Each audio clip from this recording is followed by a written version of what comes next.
Greetings and welcome to another edition of the Astro Weather. I am Robert Phoenix, and we're going to get all Astro Weathery up in here for the next 35, 40 minutes. So sit back and enjoy your morning cup of hot beverage, whatever it is. And if you're in another part of the world where it seems to be later in your day, well, I hope it was a good one and that you are also able to enjoy the beverage of your choice. Perhaps it's nothing more than nice, clear, sparkling spring water without any additives. Sometimes it's all that simple.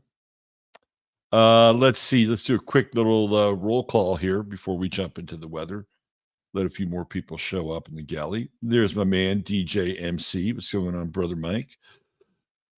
Right after Michael, Dorian McLean checking in from New Mexico. What's up, Dorian?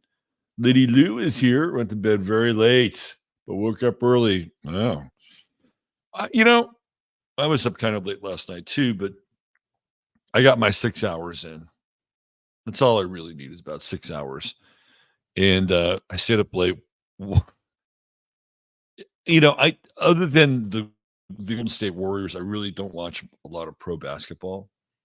But I was watching the Nuggets Lakers game last night. But that was a hell of a game and a great and exciting finish. The great Nikola Jokic, the 0-degree Pisces. He's not just the fish that saved Denver. He's the whale that saved Denver. All right, who else do we have? Catherine Rose, and what's happening, CR? Checking in from the beautiful Florida area. Speaking of Florida, there's Thor at the door. Our guy Steve is here. Good morning. What's going on, brother? Double K, Florida representing heavy today. Double K, Catherine Kramer, Soul Travelers here. There's my man Ryan, the international. He is the president of the International Introspective Woodworkers Union of the world. If you're an introspective woodworker, check in with Ryan. He'll set you up, get you on your dues schedule. Jackie Delaria, what's happening, Jackie? Midlife terrorist. Claire, I wonder what kind of beverage Claire is sipping on in lovely Scotland. There she is, the lovely and talented one, Dr. Joan S., on her way to save mouths across Texas. That's right. Green-Eyed Crow is here. Let's see, Dave Sullivan, Laura Elliott, beautiful backdrop. We try to get some nice photos here so that you start your day with a little bit of beauty, or you're ending it with a little bit of beauty. Warlanda checking in. What's happening, Warlanda? If you haven't found her show, Cup of Coffee with I highly recommend it. It's good listening. Mary Lee with her 160 IQ. She's here. What's happening, Mary Lee? Michelle Taylor sighting. What's going on, Michelle? T. Jordan. There's our man, Tom. Maya Rose from Mexico. Esperanza Vence Tero. Well, she's here. Kelly B. What's happening, Kelly B., who is being a bit nomadic these days. Good to see you. Reed Giorgetti. Does anyone know where I can access Robert's 15 Minutes of Flame? Yes, there is a link in the show notes. And hopefully one of the mods can grab that link. And we're getting ready to launch the new site. I've been in close conversation with my web guy, and we're really just an image away from launching the new website. So we'll have a fixed and static place to hang out. And, Boxcast is really good. The chat is good. The quality of the stream is good. So we'll be able to project it onto robertphoenix.com, which would be fantastic. Oh, I'm sorry. 15minutesoflame.com. So there you go. Ray, you can find the my bad. You can find the link in the show notes, and I'm sure one of the mods will put it in the chat. Butterflies and rainbows. There she is, Mad Maxine. Checking in from the Oregon coast. What's going on, Lynette Premonition? Healing Heart Rosie's here. Jacinda Agatha Brooke Downey. Now that is a very, very impressive sounding name. Nashville Morning Skyline. Zoracle Dax. Julia Payne from way down under. It is the nighttime in New Zealand. Well, Julia Payne, Julia Payne. I hope I can have a soothing effect on your nighttime experience. Let's see, Harriet Bowie. Hey, what's happening, Harriet? Platinum Happiness 2024. Good morning, back to you. As you beam in from Idaho, Terry Catterley's here. Hi, Terry. Let's see. Anybody else? Have I missed anybody? I think we're caught up. I think most of the chatters are present and accounted for. Let's see. I think we're good. I think we're good. I've missed chatting with everyone on a regular basis. Well, Kelly, we're here. We're here for you. See, I forgot Cienzuf. Hi, Cienzuf. Hola back. Let's all send healing energy to Scrubby's sister having surgery today. Ah, boy, surgeries are no fun, huh? No fun at all. Claire's drinking coffee at night. Maybe it's decaf or not. Claire, you're just a beast. All right, let's get into the weather. Before I do that, please hit like, please hit subscribe. If you feel like you'd like to buy me a cup of coffee, you're more than welcome to do that. There's a link there in the chat. And have I left anything out? Like, subscribe, coffee. Let's go. Okay. Let's see. There we go. There's our chart. All right. So maybe sure I got everything correct. Sometimes you never know. Sometimes late at night I fuck up, but today's not one of them. Okay. So we are clearly in Taurus town. Bat City. That's right. You know, generally I like this time of year. I'm a big spring guy. I like spring. The planets are rising in my chart and everything peaks in September, October. So this next 6-month stretch is a stretch I really, really enjoy. But I like Taurus in general when it's normal Taurus, and we haven't been dealing with normal Taurus ever since Uranus went into Taurus. And we were having a bit of a discussion of this on Twitter yesterday, and William Stick Evers and I were kind of going back and forth in a good way. And we were talking about the Uranus Jupiter conjunction. And he was talking about the dark side of it, which I'm always more than willing to go to. And one of the things that we've seen with Uranus and Taurus, which, by the way, is in its detriment, if I'm not mistaken, it's in its fall. Uranus is in its fall. Uranus is exalted in Scorpio, believe it or not.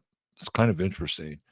But if you go back and look at all these periods with Uranus in Scorpio, you see this massive developmental phase, and it happens during the 70s, and that's when all the computing starts to come into place. They flip the first node on ARPANET with Uranus and Scorpio.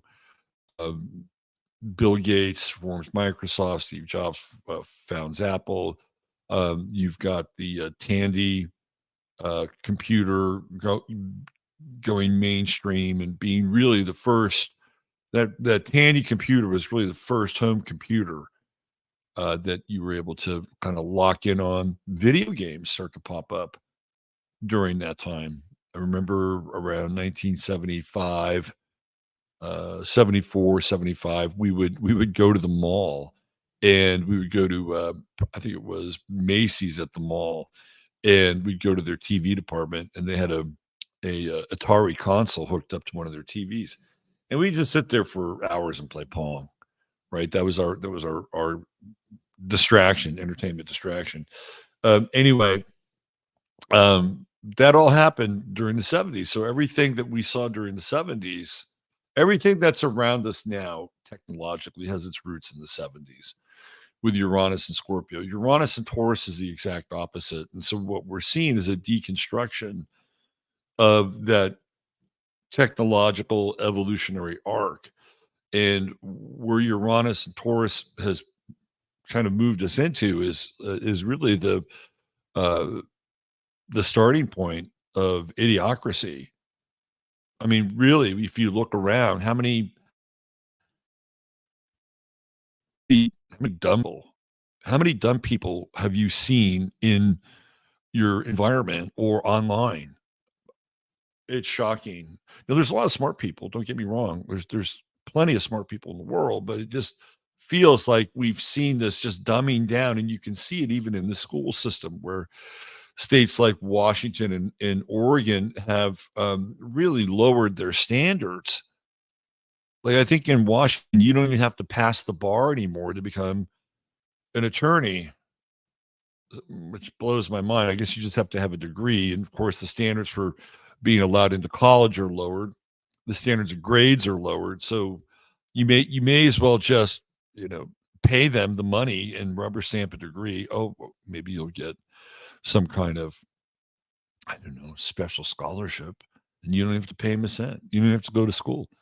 You just, show up 4 years later and collect your degree, and now you're a lawyer, right? So we've seen Uranus and Taurus really kickstart the first stages of idiocracy, as far as I'm concerned. And it's created a learned helplessness with a lot of people. And just because they're able to do things on their cell phone doesn't mean that they are competent, right? It's because they can get DoorDash to come over and then figure out how to mess with the filters on their phone and depict the food as being unedible and show that as proof to DoorDash as the food not being good and you wanted your money back, doesn't mean that you can handle life. Sorry. Sorry. Doesn't work that way.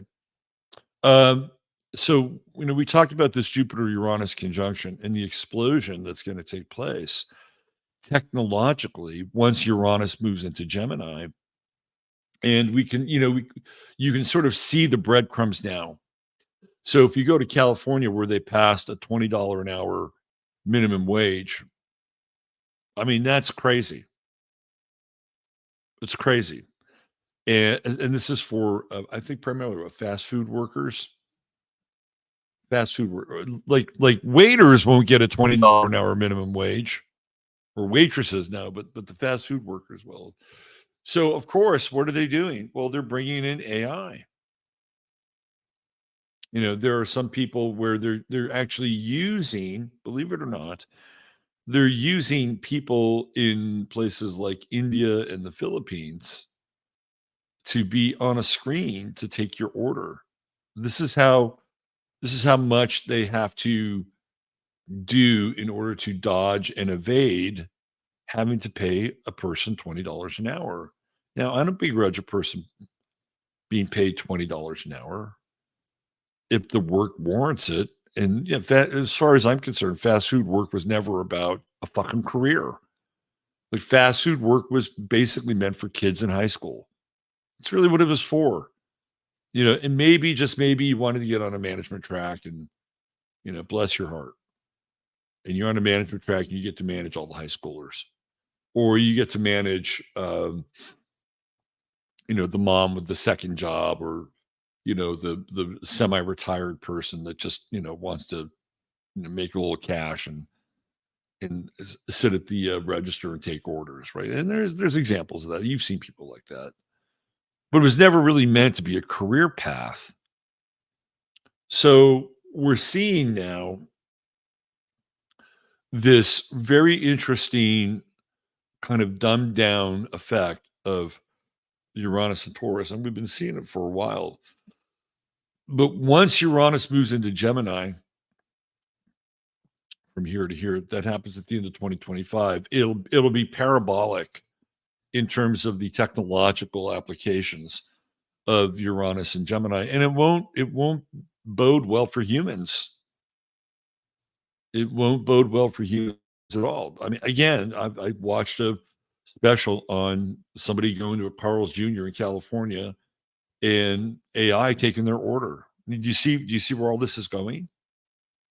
You, by demanding that you get a minimum wage, a $20 hour minimum wage for your fast food job, or whoever was pounding the table for it, you're essentially hastening your own extinction. It's the way it is. It's the way it is. So Uranus and Gemini is going to bring us immense technological development, but most humans won't like it. It'll all be about being replaced, right? Gemini is the other. So we're dealing with the virtual other with Uranus and Gemini. So for now, people are reveling in the halving of Bitcoin, which is scheduled to take place. That happens every 4 years, which limits the amount of tokens, which generally makes Bitcoin more valuable, right?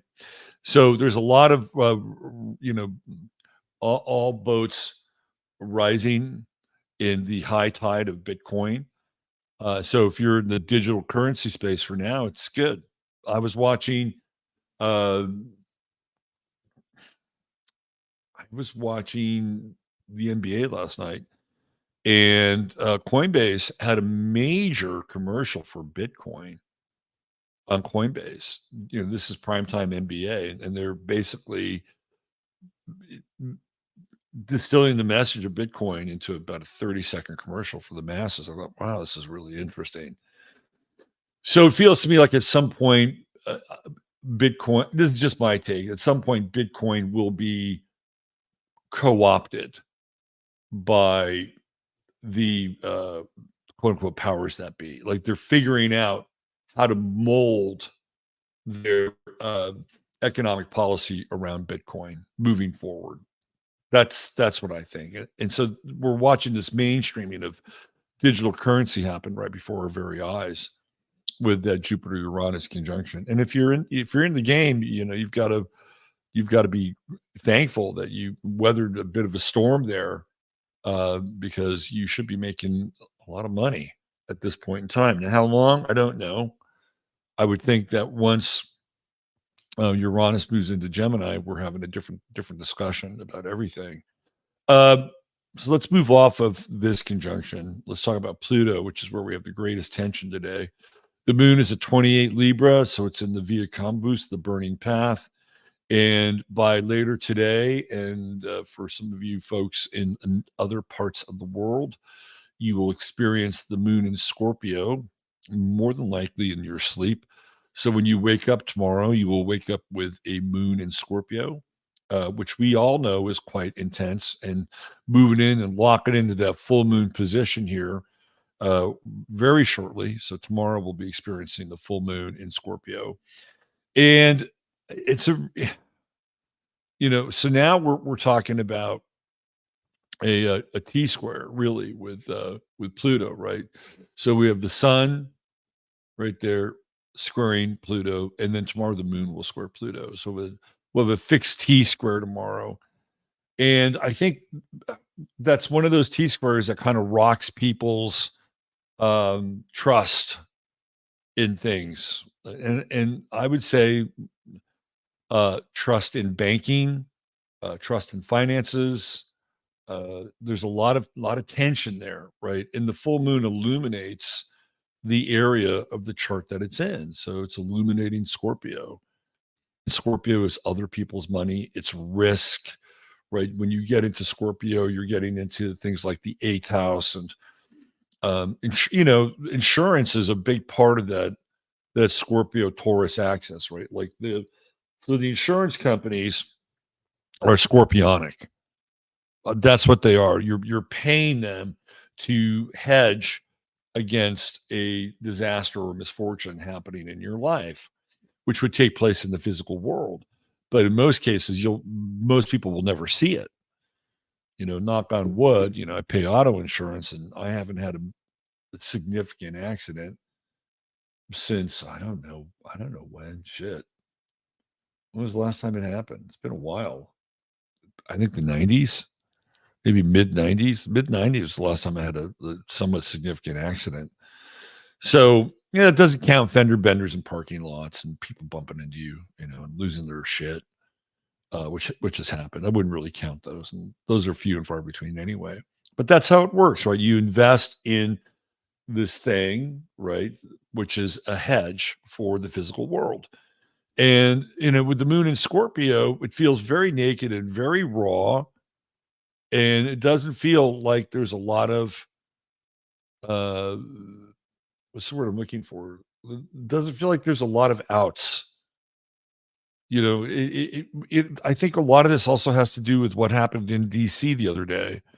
We're going to talk about that on 15 minutes in a big way, right? We're going to talk about this idea of the quartering that's happened with the country, and we'll get into that over on 15 minutes. But I don't think people are very happy with the performance of Washington during this past weekend, where they passed this bill for money for Ukraine, money for Israel, and money for Taiwan. And there are other components in that bill that got snuck in there as well. And they're not happy.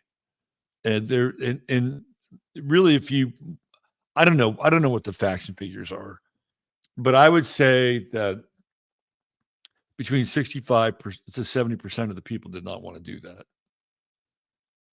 And you could burn up the lines with your congressperson, they're not going to listen to you. Like, those days are over and done with. They're not going to listen to you. Um, that puts us in a place of really taxation without representation. We have no representation. And maybe if you're into Ukraine, you got a little Ukraine flag on your bumper sticker or whatever. It's a bright and shining moment for you. Congratulations. But for the majority of the people, it's not. And it's becoming, increasingly obvious that there's no safety net for the people in this country. None. Plenty of safety nets for the Ukrainians and the Israelis, now the Taiwanese, but no safety nets here. We have a homeless epidemic that is staggering in its scope, which goes along with a drug epidemic, mostly fentanyl. And we can't even take care of those people. We have real issues with our veterans who are in many cases not doing well, and they're always at the end of the line, and people are seeing this, right? And usually what happens is when the behavior is this open and this blatant, it's a sign that things are about to change, and you can, I don't know, you can put a valuation on the change depending upon how you view the change. Um, this idea that they're going to go about their business and make these unilateral decisions for everybody, whether or not people care about it. It's like it's all out the window. They're going to do what they do regardless of what their constituents think. And that is really a frightening scenario, because they're just telling you, we don't give a fuck. We don't give a fuck. And there are many reasons why they don't give a fuck. One of the reasons is because they realize and understand that there's a really good chance that you could go to the polling booth in November and say, yeah, you're done. We don't want you here. We're going to frag your ass. And there's a really good chance that the majority of the people may go in that direction. And the results may be very different. And they know that. They know that. So we're living in this time, and you're going to see this on this full moon in Scorpio. We're living in this time where people are just getting blistered here. And it's really not a good look. Not a good look. It's a good look if you're a war hawk and you believe in the war fairy tale. The other thing about this Jupiter and Uranus in Taurus, the last time Uranus was in Taurus was World War II. And clearly we're in some kind of a, World War theater. We're arming Ukraine like it was Nazi Germany, or on the other side, the former Soviet Socialist Republic, which the corporations in the United States did. They basically armed both sides. Well, we're not arming Russia. We know that. But all the grimy details suggest that we're in a very similar scenario. So I feel like that this full moon is going to be very uncomfortable for people. And people are waking up, and it's a really unfortunate way to wake up. I don't know. Maybe people are just better with a stick than a carrot. Maybe that's just how the human experience works. I know sometimes I probably respond more to the metaphorical stick in trying to get things done. But there we are, right? So keep an eye on the general populace. We got one more day here, I think the 24th. I think 22nd, wasn't it the end of Passover? I don't know if they killed the cows or not. It's a mystery. But tomorrow, the next 48 hours, I think, are going to be very interesting. Very interesting, just in terms of public outrage. And we're seeing some, when we had this moon in opposition with Mercury over here, and Venus, right? And Chiron, we had these protests erupting all across the country against Israel and against this massive spending bill. And it's only gotten worse. Again, we're going to talk about that on 15 minutes. And then, the moon in Libra is all about balance and fairness. And you have people like Robert Kraft who are coming out and basically saying, we got to stop giving these universities money. And again, I just think it's so mind-blowing, right? Like it's okay for these universities to set up the social Marxist training programs and churn out basically useful idiots who think they're incredibly smart just because they know some postmodern theory, and that they think that Foucault or Gramsci or any of the social Marxists have their ultimate decoding system for reality in the West. They think they're really bright, really smart because they've grasped these conceptual models. But the conceptual models are just framed within a particular subsection of the universe. And they make sense if you agree to every little item that's part of that social cosmology. But if you don't agree to every item that's part of that social cosmology, it doesn't make sense at all. Or it makes a lot less sense than the people that have been indoctrinated. And what I'm getting at is, where were they when all of this has been happening? They were nowhere.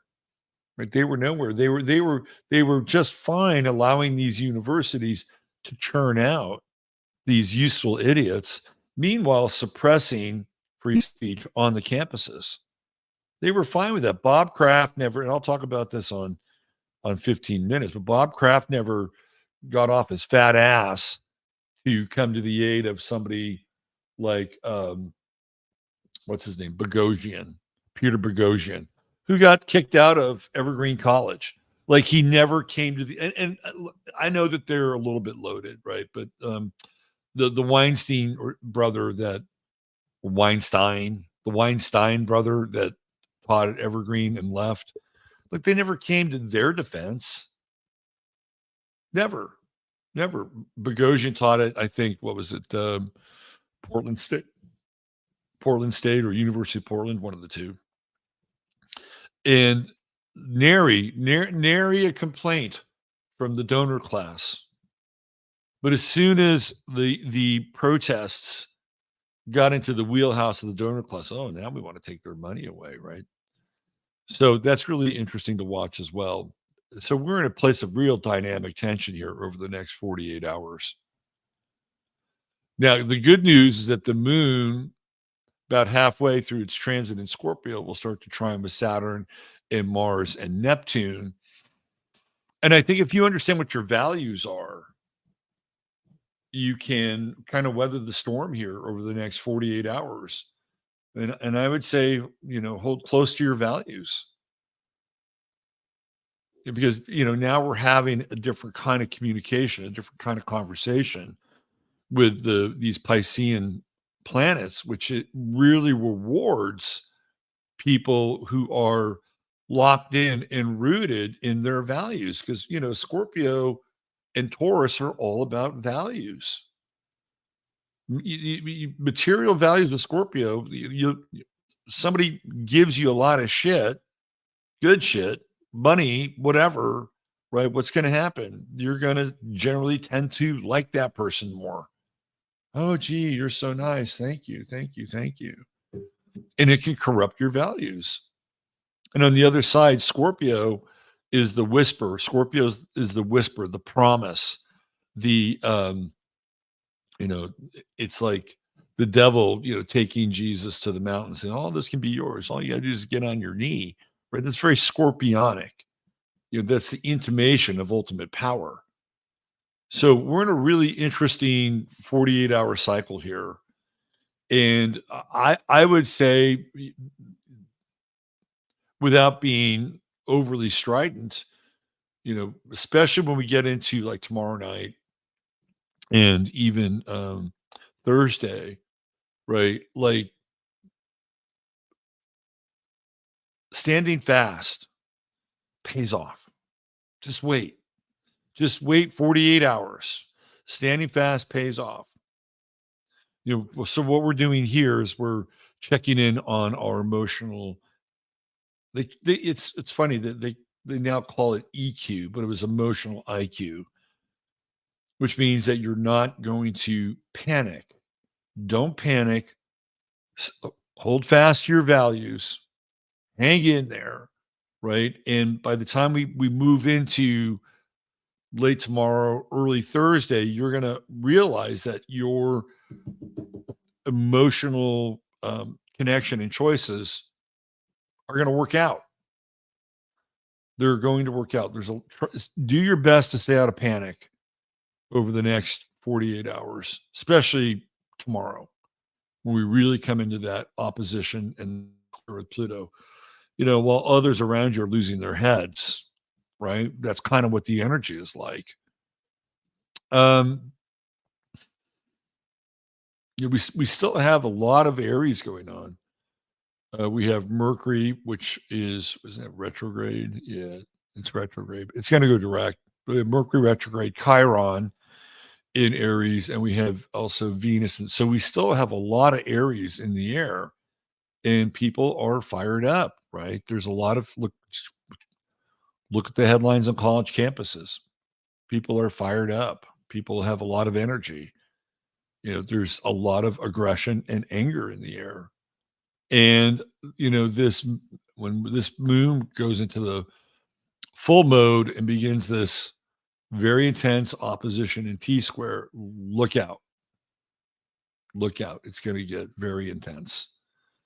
Very, very intense. And the key is understand what's important to you. Understand your values. What are your values? And really, we're talking about monetary values and psychic and emotional values. Hang in there. Don't fold. Don't fold your hand. Okay, let's talk about our True Hemp Science Star of the Day. Of course, it's brought to you by True Hemp Science. Here we go. And True Hemp Science is your one-stop shop for all things CBD related. And not just any CBD, but some of the best CBD you'll find on the internet. Organically sourced and put together by our friend Chris, who is a wizard. His CBD is some of the best you'll find. And all you got to do is type in 15MINS, 15MINS. When you spend $100 or more, you'll get a free goodie bag with some very cool stuff. I guarantee you it'll be cool. You'll like it. $150 or more, you get free shipping.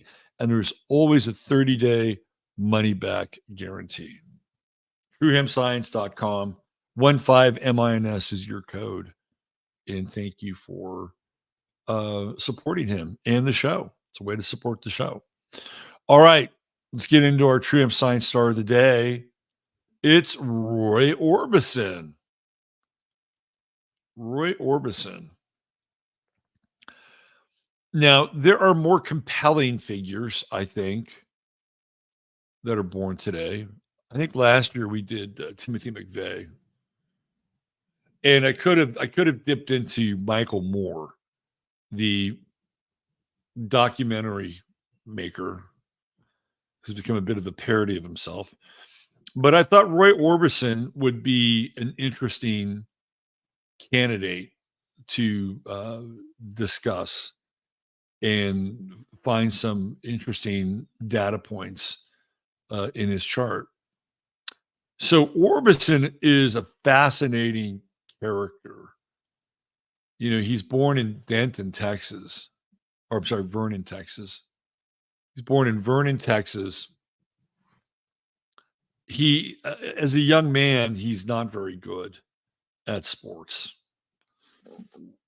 But his father, who was a musician, and his mother, I think, was like a poet or something. She wrote poetry.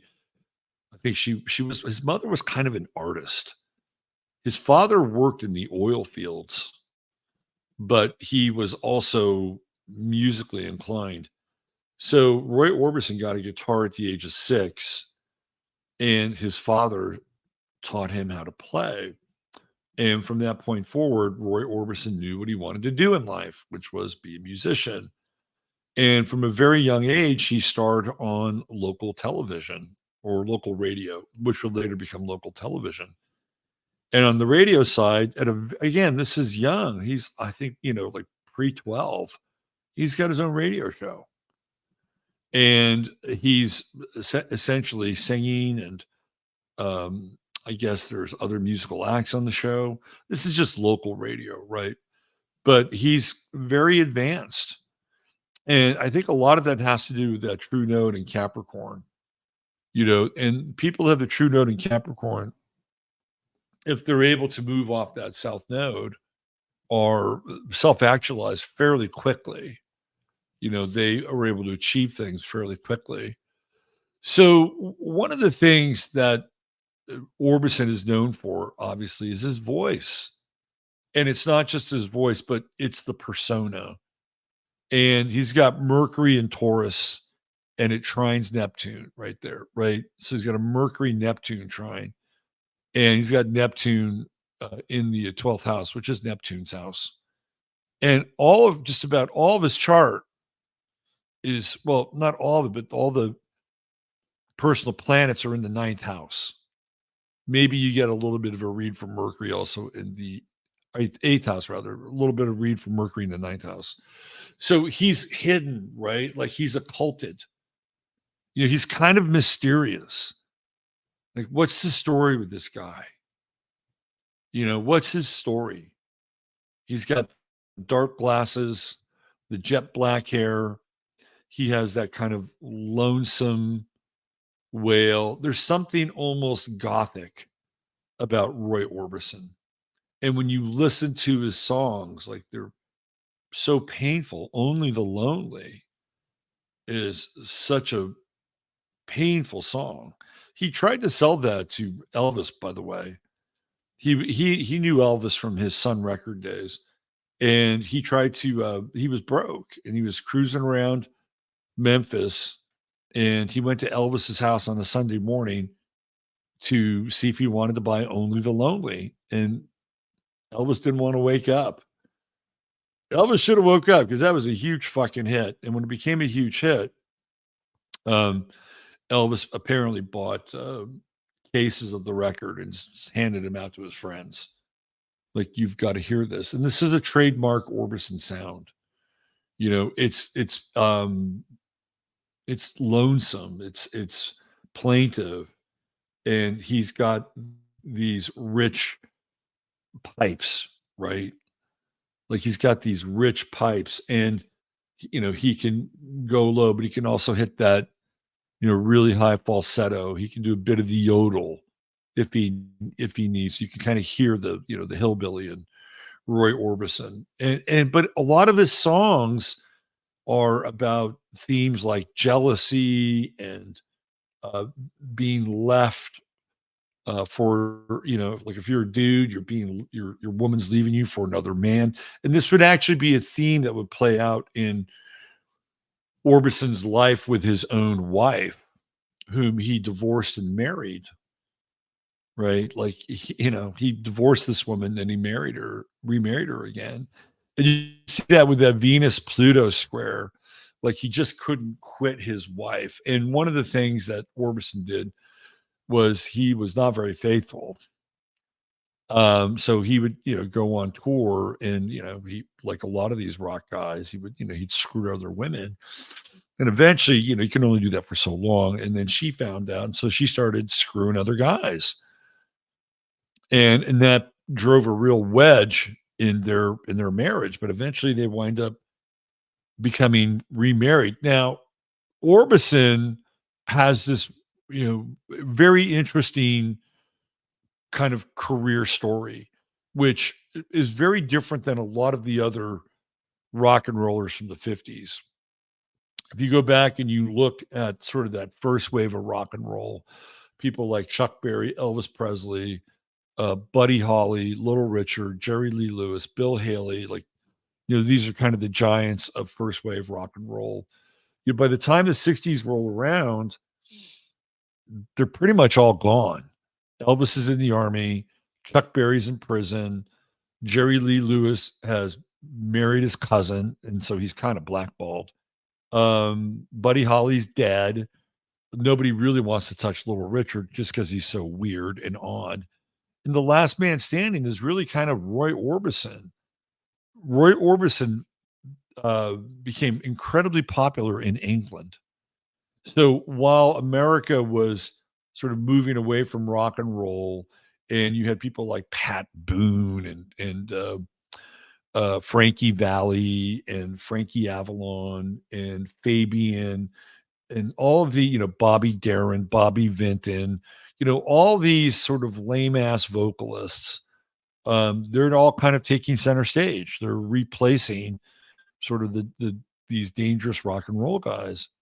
And surf rock starts to emerge a little bit with the Ventures and things like that, but it's nothing like it was, except for Roy Orbison. Roy Orbison was immensely popular in England. And so we have the ninth house here with the moon, right? It's almost like he found a second home in England, and his popularity soared.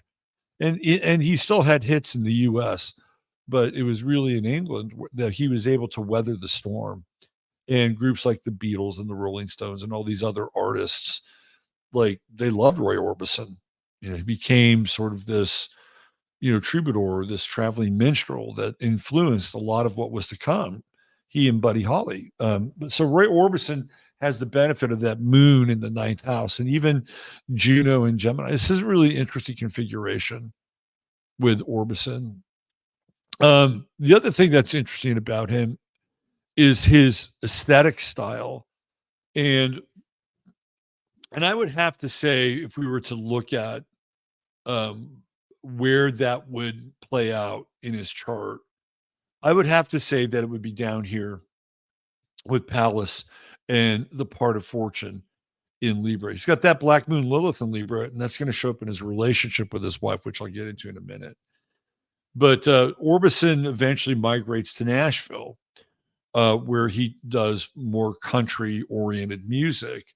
But instead of using fiddles, which was very prominent in terms of the Nashville sound, he said, "Why don't we use strings?"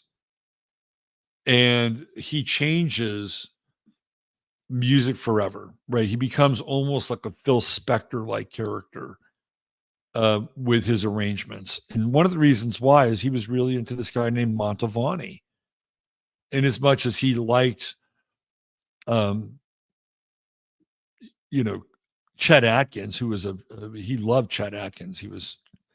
Chet Atkins was his idol. He really enjoyed Mantovani, which is string music.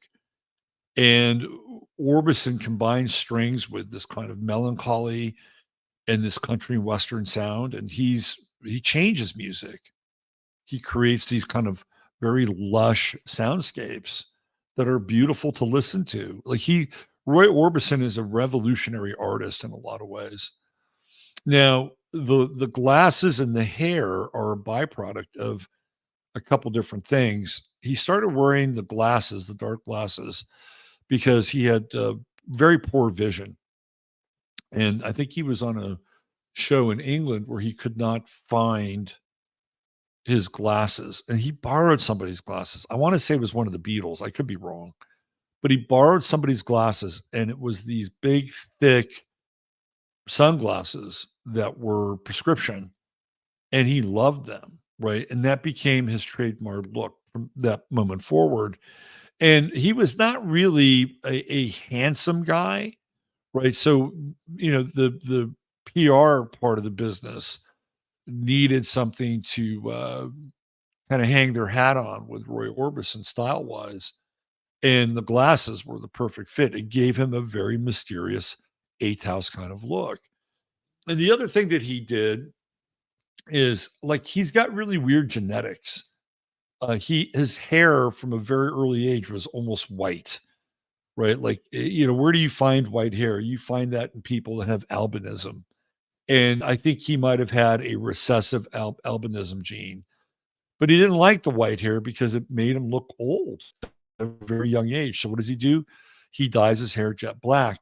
And so that lends itself to this sort of dramatic persona. To me, he looks like an eighth house guy, right? You don't really know who he is. You don't know his story, but you relate to his almost, gothic sounds, gothic country sounds of loss and loneliness and heartache, that longing, that eternal longing that you hear. Orbison has one of the greatest voices in the history of recorded music. There's nobody that really sounds like him.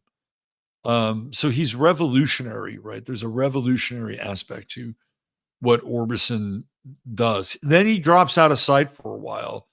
And in the mid 60s, he has these marital problems with his wife, who, he gets into this Venus Pluto square, right? He really gets into this Venus Pluto square, and even Saturn on the descendant, which is, that Venus Pluto square is till death do you part.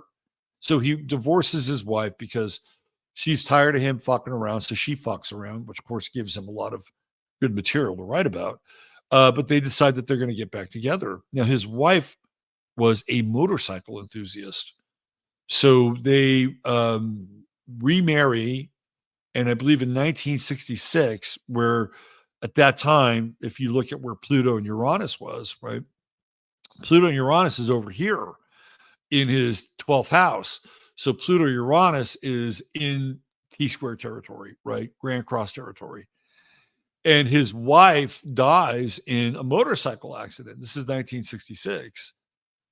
And he has two sons, and they're living, I think, in Hendersonville or someplace like that, just outside of Nashville. And their house burns down, and his two sons die in the house, right? So from 66 to 68, that Uranus and Pluto conjunction in Virgo is literally wreaking havoc with his life, right? It's opposing Saturn, which is his relationship, and it's all 12th house stuff, and it's related to passings and the afterlife. Like this is a period that is very hard for Orbison, for him to kind of weather that storm. And then eventually he, of course, emerges from that and becomes a very significant voice again. And he hooks up with Tom Petty and Bob Dylan and Jeff Lynne, and they create the Traveling Wilburys, which is an amazing record. And it's the last time we get to hear, in a lot of ways, the genius of Roy Orbison, surrounded by all these incredible artists in their own right, and I'll include Dylan in that mix. And so that's Roy Orbison's kind of send off, right? It's the Traveling Wilburys. But he's a really interesting artist, and one that is filled with a lot of inner turmoil. And even that Sun Uranus conjunction, like he's going to do things differently. He's not just going to sound like everybody else. And in fact, he established this style of recording called top down versus bottom up. And bottom up recording is you go in and you use the bass and the drums and you lay down the rhythm track, right? You lay down the rhythm track, and then the guitars come in, and maybe you have some filler instruments like percussion or strings or horns. And then the last thing you do is you lay the vocals on top. He did it, he inverted that process, right? He started top down. So he would start with the voice, and then he would start with the filler, like the strings and any other parts of the musical arrangement. And then eventually you'd bring in the drummer and the bass player, who would fill in everything that had gone before it. So it's a revolutionary way of recording. He's doing it very, very differently, top down versus bottom up. And in that regard, he's a bit more like Phil Spector, who is famous, of course, for the Wall of Sound. So he's a very interesting character and way more influential in terms of his imprint on music than you would think. You understand that there's the voice, there's that lonesome Gothic voice, that eighth house sort of lament, right? He's like, he's trapped, he's trapped in his pain, and he's trying to get out. But you don't understand completely the revolutionary techniques that Roy Orbison sort of brought to the table as an artist. Very fascinating guy. And that 2-year stretch from 66 to 68 just absolutely, literally gutted his life. And yet he comes through and continues to exercise his demons through the eighth house. And as a result, we got some great music. So there's your True Hemp Science star of the day, Roy Orbison. Yeah, I wanted to say the part of fortune in Palace in Libra, I think, has a lot to do with the beauty of his music, especially that part of fortune. And it's in the second house, which is the physical, right? The second house is physical. So he's, working with Venus, the Venus axis here. And so he's working with the raw materials and everything, the voice, the guitar, the studio, but how it comes out sounds beautiful, right? It's very Libran-esque. And again, a lot of his songs are about relationships and love and women and longing and loss. And anyway, he's a great artist. And there's your True Hemp Science star of the day, the tortured soul of one Roy Orbison. All right, come join us over on 15 Minutes. Link is in the show notes. If you would like to buy me a cup of coffee, feel free. Make it happen. It's right there in the link. I appreciate it. Everybody who has done it, thank you so much for your coffee. And in the meantime, have yourself a great day. We'll see you back here tomorrow. Take care. Blessings. Bye for now.